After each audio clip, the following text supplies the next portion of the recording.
Okay.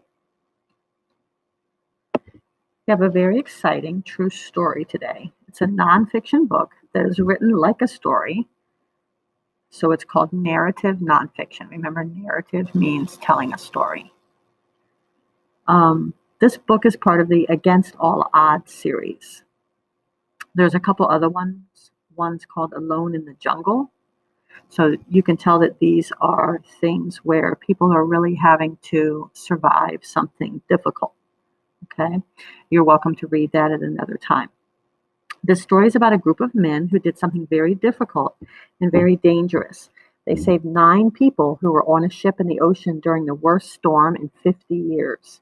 The ship was stuck on a sandbar, which is like a big hill of sand under the water. Being stuck on a sandbar is like being stuck in the mud. The ship can't move. The waves were pounding the ship and the lifeboat was ripped away. The ship was breaking apart and the people were about to drown.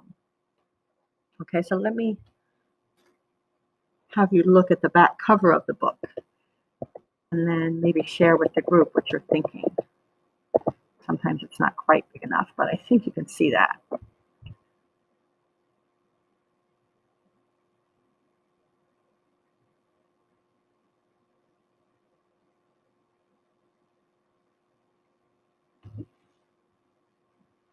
Okay, you can stop the video for a second and discuss that with your group.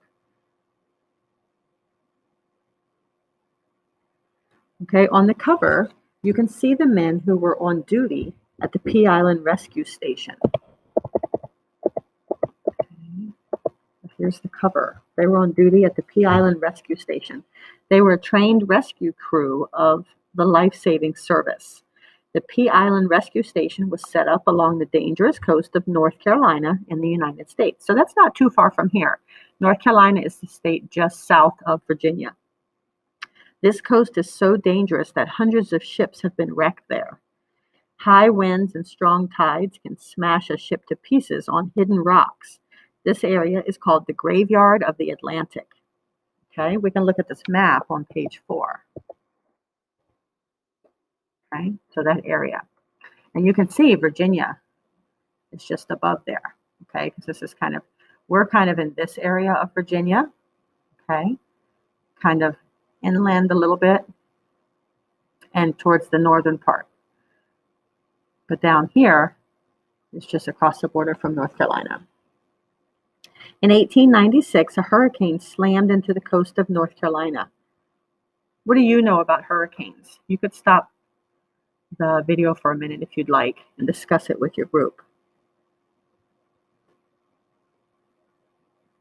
In the first section of the book, the writer gives you some background information and describes the setting of the story.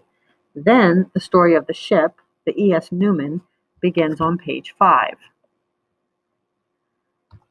Let's turn back to page 2 and look at the photograph. That's the actual ship after it was wrecked. See how it's resting on the sandbar? You can tell it's kind of sitting on something. Remember that these events took place in 1896.